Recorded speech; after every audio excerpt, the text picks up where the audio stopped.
അങ്ങനെ ഭാവന ജയേഷിനെ കാണാൻ തീരുമാനിക്കുന്നത്. പല പ്രാവശ്യം വിളിച്ചിട്ടും അവൻ ഫോൺ എടുക്കുന്നില്ല, തിരികെ വിളിച്ചതുമില്ല എന്നൊക്കെ ഭാവന പറയുമ്പോൾ മായ പറയാണ്, എങ്കിൽ പിന്നെ എന്തിനാ ഭാവന അവനെ ഇങ്ങ് താങ്ങാൻ പോകുന്നത്, അതങ്ങ് വിട്ടേക്ക് എന്ന് പറയാൻ ട്ടോ. അപ്പോൾ ഭാവന പറയുന്നുണ്ട്, എന്തായാലും നമ്മൾ ഇറങ്ങി തിരിച്ചില്ല, അവന്റെ ഉദ്ദേശം എന്താണെന്ന് അറിയണം.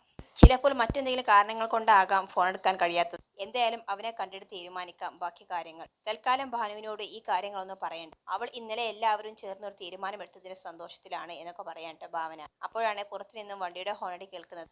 സൂര്യ വന്നെന്ന് തോന്നുന്നു അമ്മേ, ഞാൻ ഇറങ്ങുകയാണ് എന്ന് പറഞ്ഞിട്ട് ഭാവന സൂര്യയോടൊപ്പം പോവാൻ ട്ടോ. വണ്ടിയിൽ വെച്ച് സൂര്യ ചോദിക്കുന്നുണ്ട്, ജയേഷ് തിരികെ വിളിച്ചോ ഭാവന എന്ന്. ഭാവന പറയുന്നുണ്ട്, ഇല്ല സൂര്യ, അവൻ തിരികെ വിളിക്കാത്തത് കൊണ്ട് തന്നെ ഞാൻ പിന്നീട് ശ്രമിച്ചിട്ടില്ല.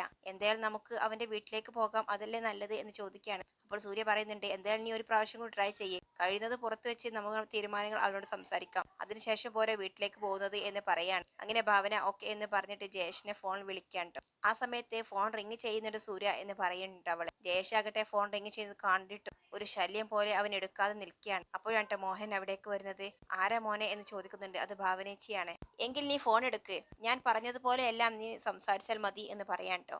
അങ്ങനെ ജയേഷ് ഫോൺ എടുക്കുകയാണ്. ആ സമയത്ത് ഭാവന ചോദിക്കുക, എന്താ ജയേഷ് ഞാൻ വിളിച്ചിട്ട് നീ ഫോൺ എടുക്കാത്തത് എന്ന് ചോദിക്കുകയാണ്. അപ്പോൾ ജയേഷ് പറയുന്നുണ്ട്, അത് ഭാവനേച്ചി എന്റെ ഫോൺ കംപ്ലൈന്റ് ആയിരുന്നു, ഇന്നാണ് ഒന്ന് റെഡി ആയത് എന്ന് പറയാൻ ട്ടോ. അങ്ങനെ ജയേഷിനെ എനിക്ക് അത്യാവശ്യമേ കാണണമായിരുന്നു. എന്തിനാ ഭാവനേച്ചി, എനിക്ക് അല്പം ധൃതിയുണ്ട് എന്ന് പറയാൻ ട്ടോ അവൻ. അപ്പോൾ മോഹന് പറയുന്നുണ്ട്, അങ്ങനെ പറയാൻ, നീ കാണാമെന്ന് തന്നെ പറ എന്ന് പറയാൻ. അങ്ങനെ പിന്നീട് അവൻ, എങ്കിലൊക്കെ ഞാൻ വരാം എന്ന് പറയാൻ ട്ടോ. എന്നാൽ അരമണിക്കൂറിനുള്ളിൽ നീ പുറപ്പെടും, ഞങ്ങൾ എത്തിക്കഴിഞ്ഞു എന്ന് പറയാൻ. ഞങ്ങളോ എന്ന് ചോദിക്കുന്നുണ്ട് കേട്ടോ ജയേഷ്. അതെ, ഞാനും സൂര്യയും എന്ന് പറയാണ് ഭാവന. അങ്ങനെ അവൻ തന്നെ പാർക്കിൽ അവരോട് വരാൻ പറയാൻ. എന്നിട്ട് ഫോൺ കട്ട് ചെയ്യുകയും ചെയ്യാണ്. ശേഷം മോഹൻ അവരോട് കാര്യങ്ങളൊക്കെ പറയുന്നുണ്ട്. എല്ലാം നമ്മൾ പ്ലാൻ ചെയ്തതുപോലെ തന്നെ നടക്കണം, എങ്കിലേ നമ്മളെ ഉദ്ദേശങ്ങളൊക്കെ നടക്കുകയുള്ളൂ. അതുകൊണ്ട് നീ അവരോട് പോയിട്ട് കാര്യങ്ങളൊക്കെ സംസാരിക്കുക എന്ന് പറയാൻ. അങ്ങനെ എല്ലാം അച്ഛൻ പറഞ്ഞതുപോലെ തന്നെ ഞാൻ ചെയ്യാം എന്ന് പറയാൻ ട്ടോ അവനെ. പിന്നീട് കാണിക്കുന്നത് ഭാവനയുടെ വീടാണ്. അവിടെ ഗായത്രിയും മായയും ഭാനുവിന്റെ കാര്യങ്ങളെ കുറിച്ച് സംസാരിക്കാൻ ട്ടോ. അപ്പോഴാണ് അവിടേക്ക് വിജയപത്മനും ജാനകിയും കയറി വരുന്നത്. അങ്ങനെ ഇവിടുത്തെ വിശേഷങ്ങളും കാര്യങ്ങളൊക്കെ എന്തൊക്കെയായി എന്നൊക്കെ ചോദിക്കാൻ ട്ടോ വിജയപത്മൻ. അപ്പോൾ ഗായത്രി പറയുന്നുണ്ട്, സൂര്യയും ഭാവനയും കൂടിയും ജയേഷിനെ കാണാൻ വേണ്ടി വീട്ടിലേക്ക് പോയിരിക്കുകയാണ്. ഇത് കേൾക്കുമ്പോൾ വിജയപത്മൻ പറയുന്നുണ്ട്, എനിക്കെന്തോ ഇത് കേട്ടത്ര നല്ലതായി തോന്നുന്നില്ല ഗായത്രി. ആ മോഹന്റെ സ്വഭാവം ഇവരെക്കാൾ നമുക്ക് നന്നായിട്ട് അറിയാമല്ലോ. ആ വിവരം ഭാവനയും സേതുവും എന്നോട് ഈ കാര്യം സംസാരിച്ചപ്പോഴാണ് സൂചിപ്പിച്ചതാണ്. പിന്നെ ഭാവന ഒരു കാര്യത്തിന് ഇറങ്ങിയാൽ അതിന്റെ പിന്നിൽ എന്തായാലും ഒരു കാരണം കാണും, അതുകൊണ്ടാണ് ഞാൻ കൂടുതലായിട്ട് ഒന്നും പറയാതിരുന്നത്. അത് കേട്ടപ്പോൾ ഗായത്രി പറയുന്നുണ്ട്, ആ ഭാനു മുതിർന്നവർ കാണിച്ച അതേ വഴിയിലൂടെ പോയാൽ പിന്നെ നമുക്ക് എന്ത് ചെയ്യാനാകും ഏട്ടാ, ഇപ്പോഴത്തെ പിള്ളേരല്ലേ, അവർ മാതാപിതാക്കൾക്ക് ജോലി കുറക്കുകയാണല്ലോ എന്നൊക്കെ പറയാൻ ട്ടോ ജാനകി. അപ്പോൾ ഗായത്രി പറയുന്നത്, എന്തായാലും അവർ പോയിരിക്കല്ലേ, കാര്യങ്ങൾക്കൊക്കെ ഇന്നത്തോടു കൂടി ഒരു തീരുമാനം ഉണ്ടാകും എന്ന് പറയാണ്. അപ്പോൾ വിജയപത്മൻ പറയുന്നുണ്ട്, എന്ത് തീരുമാനം, അവർ ചോദിച്ചെല്ലാം കൊടുക്കാമെന്ന് സമ്മതിച്ചു കഴിഞ്ഞാൽ പിന്നെ മറുത്തൊന്നും സംസാരിക്കാനില്ലല്ലോ. അപ്പോൾ അവിടേക്ക് ഭരത്തും അരുന്ധതിയും വരുന്നുണ്ട്. അപ്പോൾ വിജയപത്മൻ പറയുന്നുണ്ട്, എന്തായാലും ഭാനുവിന്റെ കാര്യത്തിൽ നിങ്ങൾ എല്ലാവരും ഒന്നിച്ചെടുത്ത അഭിപ്രായം കൊള്ളാം, പക്ഷെ മോഹന്റെ സ്വഭാവത്തിൽ മാത്രമേ എനിക്കൊരു വ്യത്യാസമുള്ളൂ, അത്രമാത്രം അവൻ കഷ്ടപ്പെടുത്തിയിട്ടുണ്ട് ഗായത്രിയെ. അപ്പോൾ ഗായത്രി പറയുന്നത്, ഏട്ടാ എനിക്കിപ്പോഴും അവനെ കാണുന്നതിന് ദേഷ്യം തന്നെയാണ്, പക്ഷെ ഭാനുവിന്റെ ഒരു കാര്യം ആലോചിച്ചിട്ടാണ് ഞാൻ ക്ഷമിക്കുന്നത്. എന്തായാലും നോക്കാം നമുക്ക് ഗായത്രി, ക്ഷമിക്കുന്നിടത്ത് തന്നെയല്ലേ വിജയമുണ്ടാകൂ എന്നൊക്കെ പറയാൻ ട്ടോ ജാനകി. പിന്നീട് ജാനകി, ഞാൻ എന്തായാലും ഭാനുവിനെ കണ്ടിട്ട് വരാം, അവൾ എവിടെ എന്ന് ചോദിക്കുന്നുണ്ട്. അവൾ മുറിയിലുണ്ട് എന്ന് പറയാൻ ട്ടോ. അങ്ങനെ ഭാനുവിന്റെ റൂമിലേക്ക് ചെല്ലാൻ ട്ടോ ജാനകി. വല്യമ്മ എപ്പോൾ വന്നു എന്ന് ചോദിക്കുന്നുണ്ട്. ഞാനൊക്കെ എപ്പോഴേ വന്നു, നീ ഇങ്ങനെ മുറിയിൽ അടച്ചിരുന്നാൽ എങ്ങനെ പുറത്തു വരുന്നവരെന്ന് കാണുക എന്നൊക്കെ ചോദിക്കുകയാണ്. എന്തായാലും കാര്യങ്ങളൊക്കെ ഞാൻ അറിയുന്നുണ്ട് ഭാനു, നിങ്ങളുടെയൊക്കെ ഓരോ ആവശ്യങ്ങൾക്കും ഓടിക്കൊണ്ടേ ഇരിക്കുന്നവളാണ് ഭാവന. ഇപ്പോൾ തന്നെ നിനക്ക് വേണ്ടി യാചിക്കാൻ പോയിരിക്കുകയാണ് അവൾ, നീ ഒരിക്കലും അവളെ തള്ളി പറയരുത് മോളെ. ഞാൻ ഒരിക്കലും അങ്ങനെ ചെയ്യില്ല വല്യമ്മ എന്ന് പറയണ്ട ഭാനു. അല്ല, ഞാൻ നിന്നെ ഓർമ്മിപ്പിച്ചേയുള്ളൂ, അവൾക്കൊന്നും തിരിച്ചടികളെ കിട്ടിയിട്ടുള്ളൂ. എന്തായാലും വിവാഹം കാര്യങ്ങളൊക്കെ അതിന്റെ വഴിക്കങ്ങ് പോകും, പക്ഷെ മോളുടെ ഉത്തരവാദിത്വം ഒരിക്കലും മറക്കരുത്. നീ ഒരു ഡോക്ടറായി കാണാൻ വേണ്ടിയിട്ടാണ് അവൾ ലക്ഷങ്ങൾ ചിലവഴിക്കുന്നത്, അതുകൊണ്ട് തന്നെ നീ സൂര്യയുടെയും ഭാവനയുടെയും ആ ആഗ്രഹം നിറവേറ്റി കൊടുക്കണം. നീ ഒരു ഡോക്ടറാകുക തന്നെ വേണം മോളെ എന്നൊക്കെ പറഞ്ഞ് ഉപദേശിക്കാൻ ട്ടോ. എന്തായാലും ഭാവനയും സൂര്യയും ഇങ്ങ് വരട്ടെ, എന്നിട്ട് നമുക്ക് ബാക്കി കാര്യങ്ങളെല്ലാം ആലോചിക്കാം. മോളിങ്ങനെ ഈ റൂമിൽ തന്നെ ചടഞ്ഞിരിക്കാതെ പുറത്തേക്കൊക്കെ വന്ന് ഇറങ്ങ്, ഞാൻ പുറത്തുണ്ടാകും എന്ന് പറഞ്ഞിട്ട് ജാനകി അവിടെ നിന്നും പോവാൻ ട്ടോ. അതേസമയം സേതുവും വിജയപത്മനും കൂടി പുറത്തിറങ്ങി കാര്യങ്ങൾ സംസാരിക്കുകയാണ്. സേതു പറയുന്നുണ്ട്, മോഹൻ മാമയുടെ ക്യാരക്ടർ വല്യച്ഛനൊക്കെ പറഞ്ഞു കേൾക്കുമ്പോൾ എനിക്കാകെ പേടിയാവുകയാണ്, അതുകൊണ്ട് വല്യച്ഛ നമുക്ക് ഈ വിവാഹത്തിൽ നിന്നും പിന്മാറിയാലോ എന്ന് ചോദിക്കുകയാണ്. അപ്പോൾ വിജയത്മൻ പറയുന്നുണ്ട്, അതിനിപ്പോൾ ഇത് ഉറപ്പിച്ചിട്ടൊന്നുമില്ലല്ലോ, ഭാവനയും സൂര്യം ഇങ്ങ് വരട്ടെ, എന്നിട്ട് നമുക്ക് ആലോചിക്കാം. അപ്പോൾ സേതു പറയുന്നുണ്ട്, ഇത് ഇത്ര ആലോചിക്കാൻ എന്തേ, അവർ ചോദിക്കുന്നതെല്ലാം കൊടുക്കാമെന്ന് പറഞ്ഞാൽ അവരെന്തായാലും വേണ്ട എന്ന് പറയില്ലല്ലോ. സൂര്യ കൂടി സ്ട്രോങ് ആയി നിന്നത് കൊണ്ടാണ് ഞാൻ ഇതിനൊന്നും എതിർപ്പ് പറയാതിരുന്നത് എന്ന് സേതു പറയാണ്. ഞാൻ മോഹനന്റെ ആ പഴയ സ്വഭാവം വെച്ച് നോക്കിയിട്ടാണ് കാര്യങ്ങൾ പറഞ്ഞത്. മാത്രമല്ല സ്വന്തം മകന് വേണ്ടിയിട്ട് അവന്റെ സ്വഭാവങ്ങളെല്ലാം മാറ്റം വന്നിട്ടുണ്ടെന്ന് നമുക്കറിയില്ലല്ലോ. അപ്പോൾ സേതു പറയുന്നത് അത് ശരിയാണ് വല്ലിച്ച. സ്വന്തം അച്ഛനമ്മമാർ മക്കൾക്ക് മുമ്പിലാണല്ലോ മുട്ടുകുത്തുന്നത്. ചിലപ്പോൾ അങ്ങനെയും സംഭവിക്കാം. അപ്പോൾ വിജയത്മൻ പറയുന്നുണ്ട് എന്തായാലും ഭാനുവിന് അവൾ ആഗ്രഹിച്ചൊരു ജീവിതം കിട്ടുകയാണെങ്കിൽ അത് നമുക്ക് സന്തോഷമല്ലേ ഉള്ളൂ. ഓരോരുത്തർക്കും ദൈവം നേരത്തെ തന്നെ തീരുമാനിച്ചിട്ടുണ്ടാവും ആരാ വേണ്ടതെന്ന്. ഭാനുവിന്റെ കാര്യത്തിൽ അത് സ്വന്തം മുറച്ചെറുക്കനെ തന്നെയാണെങ്കിലോ ഈ കുടുംബത്തിലെ അവസാനത്തെ വിവാഹമല്ലേ, അതുകൊണ്ട് നമുക്ക് വളരെ ആഘോഷമായിട്ട് തന്നെ ഇത് നടത്തണം. എല്ലാ ബന്ധുക്കളെയും വിളിക്കണം.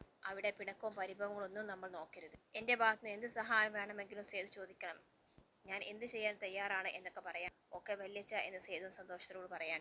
അങ്ങനെ അവർ രണ്ടുപേരും കൂടിയും അകത്തേക്ക് കയറി പോവാൻ. പിന്നീട് കാണിക്കുന്നത് പാർക്കിലെ സൂര്യയും ഭാവനയും ജയേഷിനെ വെയിറ്റ് ചെയ്തുകൊണ്ടിരിക്കാൻ കേട്ടോ. സൂര്യ പറയുന്നുണ്ട് ഇതൊക്കെ പരമ ബോറാണ് ഭാവന, ഇത്രയും വൈകിപ്പിക്കുന്നത് തന്നെ അവൻ മനഃപൂർവ്വമാണ്. അവർ ആവശ്യപ്പെട്ടത് എന്തായാലും നമ്മൾ കൊടുക്കാമെന്ന് സമ്മതിച്ചതല്ലേ, പിന്നെന്തിനാണ് ഇവന്റെ ജാട നമ്മൾ കാണേണ്ടത്?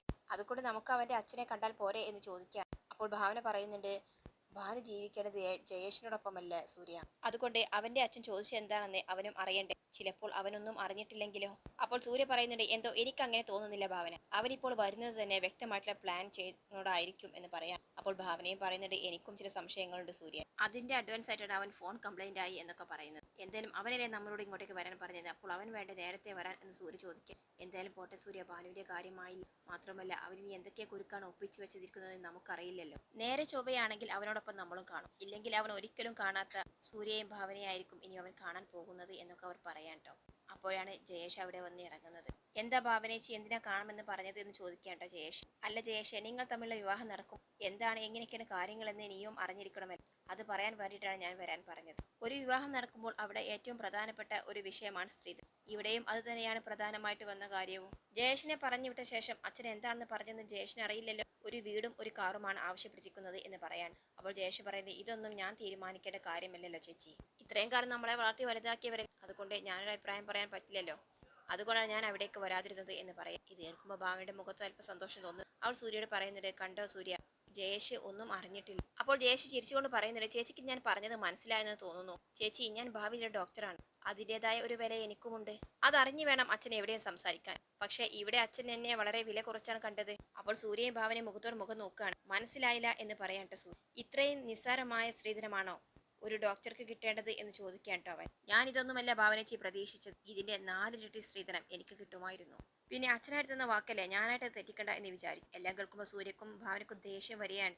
ഇതിനാണോടാ നീ ഭാനുവിന്റെ പിന്നാലെ നടന്നത്, നിന്റെ ലക്ഷ്യം പണമായിരുന്നല്ലേ എന്ന് ചോദിക്കേണ്ട സൂര്യ. ഇതിനുമ്പോൾ ജയേഷ് ഒന്ന് ചിരിക്കുകയാണ്. അങ്ങനെ ഞാൻ പറഞ്ഞില്ലല്ലോ, പക്ഷേ പണം വേണ്ടെന്ന് ആരെങ്കിലും വെക്കും. ഒരു ത്രാസിന്റെ 2 തട്ടിൽ ഒന്നിൽ ഭാനുവിനെയും മറ്റൊന്നിൽ പണവും വെച്ചാൽ പണം തന്നെ താന്നു നിൽക്കണമെന്ന് ആഗ്രഹിക്കുന്ന ആളാണ് ഞാൻ എന്നവൻ അഹങ്കാരത്തോട് പറയാൻ കേട്ടോ. ഇത് കേട്ടതും സൂര്യ എടാ എന്ന് വിളിച്ച് ജയേഷിനെ കോറിന് കയറി പിടിച്ച് അവനെ ഇരിക്കുന്നിടത്തു നിന്നും എഴുന്നേൽപ്പിക്കാൻ. എന്നിട്ട് എടാ റാസ്കൽ എന്ന് പറഞ്ഞ് തല്ലാൻ നിൽക്കുകയാണ്. അപ്പോഴേക്കും ഭാവന ഇടപെട്ട് രണ്ട് വഴിക്കാക്കിയാണ്. ആഹാ, ഇപ്പോൾ അങ്ങനെ ആയല്ലേ എന്ന് ചോദിക്കാണ്ട് ജയ. അപ്പോൾ സൂര്യ പറയുന്നത് പിന്നെ ഞാൻ എന്താണ് വേണ്ടത്, നീ പറയുന്നതൊക്കെ അങ്ങ് അംഗീകരിച്ച് തരണോ? ഭാനുവിന് എന്താ വിലയില്ലേ, അവളെയും ഞങ്ങൾ കാശ് ചെലവാക്കി തന്നെയാ പഠിപ്പിക്കുന്നത് എന്ന് പറയാട്ടെ സൂര്യ. ഇതിനുമ്പ് ജയേഷ് ചിരിച്ചുകൊണ്ട് പറയാണ് എന്താ ഏട്ടനെന്തിനാ ഇങ്ങനെ ദേഷ്യപ്പെടുന്നത്, ഭാനുവിന്റെ കാര്യം സംസാരിക്കാൻ ഇവിടെ ചേച്ചിയുണ്ട്, അല്ലാതെ പുറത്തു നിന്നും വലിഞ്ഞു കയറി വന്ന വരത്തനല്ല എന്ന് പറയാണ്. ഇത് കേട്ടത് സൂര്യയുടെ മുഖം വല്ലാതാവുക. ഭാവനക്കാണെങ്കിൽ ആ ദേഷ്യം കൊണ്ട് ഇരച്ചു കയറാൻ. അവൾ നേരെ വന്ന് ജയേഷിന്റെ മുഖത്തടിക്കുകയാണ്. നീ ആരേടാ വരത്തനെന്ന് പറഞ്ഞത്, നിനക്ക് എന്ത് യോഗ്യതയാടാ അങ്ങനെ പറയാനുള്ളത്? ഞങ്ങളുടെ കുടുംബത്തിൽ സൂര്യക്കുള്ള സ്ഥാനം എന്താ നിനക്കറിയാം, ഇതൊക്കെ പറയാൻ നിനക്ക് എന്ത് യോഗ്യതയാണുള്ളത് എന്നൊക്കെ ചോദിക്കാൻ കേട്ടോ ഭാവന അവനോട്. ഭാവനച്ചി ഇങ്ങനെ ചൂടാവാനും മാത്രം ഇവിടെ ഇപ്പോൾ എന്താണ് ഉണ്ടായത്? സൂര്യേട്ടൻ ഇതിൽ അഭിപ്രായം പറയാൻ ആളല്ല എന്ന് ഞാൻ പറഞ്ഞതാണോ? നിങ്ങൾ എന്തിനാണ് ഇങ്ങനെ ആവശ്യമില്ലാതെ ദേഷ്യപ്പെടുന്നത്? എന്റെ അച്ഛൻ പറഞ്ഞ കാര്യം തികച്ചും ന്യായമാണ്, അത് ഞാൻ അറിഞ്ഞിട്ടും തന്നെയാണ്. പക്ഷെ എന്റെ അഭിപ്രായത്തിൽ അത് കുറഞ്ഞു പോയി എന്ന് ഞാൻ പറഞ്ഞതാണോ ഇത്രയ്ക്കും വലിയ പ്രശ്നം? എങ്കിൽ നമുക്ക് ഈ ആലോചന ഇവിടെ വെച്ച് നിർത്തിക്കളയാം. എനിക്ക് ഭാനുവിനെ വിവാഹം ചെയ്യണമെന്ന് യാതൊരു നിർബന്ധവുമില്ല. അവളെ കണ്ടു ഇഷ്ടപ്പെട്ടു എന്നുള്ളത് സത്യം തന്നെയാണ് എന്ന് വിചാരിച്ച് അവൾ തന്നെ മതി എന്നും പറഞ്ഞ് എന്റെ ജീവിതം സ്പോയിൽ ചെയ്യാൻ ഞാനില്ല. ഇതിലും നല്ല ആലോചന തന്നെ എനിക്ക് വരും. ഇതിനേക്കാൾ സ്ത്രീധനം ഞാൻ വാങ്ങിക്കുകയും ചെയ്യും. ആ ഒരു വിശ്വാസം എനിക്കുണ്ട്. പിന്നെ അവൾക്ക് ഇങ്ങനെയൊക്കെ സംഭവിച്ചു പോയതിൽ എനിക്ക് കുറ്റബോധമുണ്ട്. അതുകൊണ്ടാണ് ഭാവനച്ചി അന്ന് വിവാഹാലോചനമായി വീട്ടിൽ വന്നപ്പോൾ ഞാൻ സന്തോഷം കാണിച്ചത് എന്ന് വിചാരിച്ച് ഭാനു മാത്രമേ ലോകത്തൊരു പെൺകുട്ടിയുള്ളൂ എന്നൊന്നും ഞാൻ വിശ്വസിക്കുന്നില്ല. അതുകൊണ്ട് സ്ത്രീധനമായിട്ട് നിങ്ങൾക്ക് ഇതോ ഇതിനപ്പുറമോ തരാൻ പറ്റുമെങ്കിൽ അങ്ങനെ ചെയ്യുക, ഇല്ലെങ്കിൽ നിങ്ങൾ ഈ ആലോചന ഇവിടെ നിർത്തി പൊക്കോണം എന്നൊക്കെ പറയാൻ. ജയേഷിന്റെ ഭാഗത്തു നിന്നുള്ള പ്രതികരണം കേട്ട് സൂര്യയും ഭാവനയും ആകെ സ്തംഭിച്ച് നിൽക്കാൻ കേട്ടോ. മതിയടോ, നിർത്ത് നിന്റെ ഈ വാചകം, ഞങ്ങൾക്കും യാതൊരു താല്പര്യവുമില്ല. എന്നാലും ഭാനുവിന്റെ ഒരു ആഗ്രഹമല്ലേ എന്ന് വിചാരിച്ചാണ് ഞങ്ങൾ മുന്നോട്ടേക്ക് കൊണ്ടുവന്നത്. എന്റെ അമ്മക്കാണെങ്കിൽ തീരെ ഒരു താല്പര്യവുമില്ല. നിന്റെ സ്വഭാവം അത് എപ്പോഴും അവൾ പുകഴ്ത്തി പറയാറുള്ളതാണ്. ഇപ്പോഴെന്തായാലും തനി സ്വഭാവം മനസ്സിലായല്ലോ. ആകെ ഞങ്ങൾ ഈ ആലോചന കണ്ട ഒരു പോസിറ്റീവായിട്ടുള്ള കാര്യം നിന്റെ ക്യാരക്ടറായിരുന്നു. അതും ഇന്ന് ഞങ്ങൾക്ക് നന്നായിട്ട് ബോധ്യമായി. അതുകൊണ്ട് കൂടുതലൊന്നും ഞങ്ങൾക്ക് പറയാനില്ല എന്ന് പറഞ്ഞിട്ട് സൂര്യയും ഭാവനയും അവിടെ നിന്നും മടങ്ങാൻ ട്ടോ. എല്ലാം കൊണ്ട് ചിരിച്ചുകൊണ്ട് അവിടെ നിൽക്കാൻ ട്ടോ ജയേഷ്. പിന്നീട് അവൻ വീട്ടിലെത്തുകയാണ്. എന്നിട്ട് അച്ഛനും അമ്മയും മുത്തശ്ശിയും ഇരിക്കുന്നിടത്ത് തന്നെ അവൻ കാര്യങ്ങളൊക്കെ പറയാൻ. ഭാവന സംസാരിച്ചതും സൂര്യ അവനോട് പെരുമാറിയതും തിരിച്ചവൻ പറഞ്ഞ കാര്യങ്ങളൊക്കെ പറയുന്നുണ്ട്. അപ്പോൾ മോഹൻ പറയുന്നുണ്ട്, നീ എന്തായാലും അങ്ങനെ പറഞ്ഞത് നന്നായി. പക്ഷെ തീർത്തും ഭാനു അല്ലാതെ മറ്റൊരു പെൺകുട്ടി ഉണ്ടെന്നും ഈ ബന്ധം താല്പര്യമില്ല എന്ന് നിനക്ക് പറയേണ്ടില്ലായിരുന്നു ജയേഷ്. കാരണം ഈ വിവാഹം എങ്ങനെയെങ്കിലും നടന്നു കിട്ടാനും നമ്മൾ ചോദിക്കുന്ന സ്ത്രീധനം അവർ തരാൻ തയ്യാറായി. നമ്മൾ രക്ഷപ്പെട്ടു. അതിനു വേണ്ടിയിട്ടാണ് ഞാൻ ഇത്രയും കാലം കാത്തിരുന്നത് എന്നൊക്കെ പറയാണ്. അപ്പോൾ രാജിയും പറയുന്നുണ്ട്, എന്തിനാണ് മോഹനേട്ട് അതിൽ തന്നെ കടിച്ചു തൂങ്ങുന്നത്? നമുക്ക് ഇവന് വേറെ നല്ല ആലോചനകൾ വരില്ലേ എന്ന് പറയാണ്. അപ്പോൾ മോഹൻ പറയുന്നു, രാജി നിനക്ക് കാര്യമൊന്നും മനസ്സിലായിട്ടില്ല. ഞാൻ വഴിയെ നിനക്ക് കാര്യങ്ങളെല്ലാം ബോധിപ്പിച്ചു തരാം. ഈ വിവാഹം തന്നെ നടക്കണം എന്നൊക്കെ പറയാണ്. അപ്പോൾ ജയേഷ് പറയുന്നുണ്ട്, അച്ഛനൊട്ടും വിഷമിക്കേണ്ട, അച്ഛന്റെ ആഗ്രഹം തന്നെ നടത്തും. എന്റെ കാൽച്ചുവട്ടിൽ ഞാൻ അവളെ കൊണ്ടുവരും. അതിനുള്ള വഴിയെല്ലാം എനിക്കറിയാം എന്ന് പറയാൻ ട്ടോ അവനെ. പിന്നീട് കാണിക്കുന്നത് ഭാവന വീട്ടിലെത്തിയിട്ടോ. പോയ കാര്യങ്ങൾ എന്തായി, എന്താണ് തീരുമാനിച്ചത് എന്നറിയാൻ വേണ്ടി വീട്ടിലെ എല്ലാവരും അവിടെ കൂടുകയാണ്. ആ സമയത്ത് ഭാനുവും വന്ന് നിൽക്കുന്നുണ്ട് ട്ടോ. അവൾക്കും ആഗ്രഹമുണ്ടായിരുന്നു എന്താണ് സംഭവിച്ചതെന്ന് അറിയാൻ വേണ്ടിയിട്ട്. അപ്പോൾ ഭാവന അവിടെ നടന്ന കാര്യങ്ങളും ജയേഷിന്റെ പെരുമാറ്റവും അവൻ ചോദിച്ച സ്ത്രീധനവും ഭാനുവിനെ കുറിച്ച് പറഞ്ഞതും എല്ലാം അവിടെ പറയാൻ ട്ടോ. എല്ലാം കേട്ട് കഴിയുമ്പോൾ ഭാനുവിന് ആകെ സങ്കടം വരികയാണ്. അവൻ പൊട്ടിക്കരയാൻ ട്ടോ. എന്തൊക്കെ ചേച്ചി ഈ നടക്കുന്നത്, ഞാൻ എന്തൊക്കെയാണ് കേൾക്കുന്നത് എന്ന് പറയാണ്. അപ്പോൾ ഭാവന പറയുന്നത്, അതേ ഭാനു, ഞങ്ങൾക്ക് എന്താണ് ചെയ്യേണ്ടത് എന്നറിയില്ലായിരുന്നു. അത്രക്കും മോശമായ വാക്കുകളാണ് അവൻ സൂര്യയെ കുറിച്ചും എന്നെ കുറിച്ചും പറഞ്ഞത്. അപ്പോൾ ഭാനു ചോദിക്കുന്നത്, എന്താ ചേച്ചിക്ക് കയ്യിലായിരുന്നോ അവന്റെ കർണം അടിച്ചു പൊട്ടിക്കാൻ എന്ന് ചോദിക്കാൻ ട്ടോ. എന്റെ ചേച്ചിയോട് ധിക്കാരം കാണിക്കാൻ മാത്രം അവൾ മറന്നിട്ടില്ല എന്നൊക്കെ പറയാം. എനിക്ക് വേണ്ട ചേച്ചി ഇങ്ങനെ ഒരു വിവാഹം എന്ന് പറയാൻ. ഭാനുവിന്റെ ഭാഗത്തു നിന്നും ഇങ്ങനെ പ്രതികരണം കേട്ടപ്പോൾ ഭാവനക്കും ഗാത്രക്ക് അത്ഭുതം തോന്നുകയാണ് ട്ടോ. അവർ സന്തോഷിക്കാവാണ്.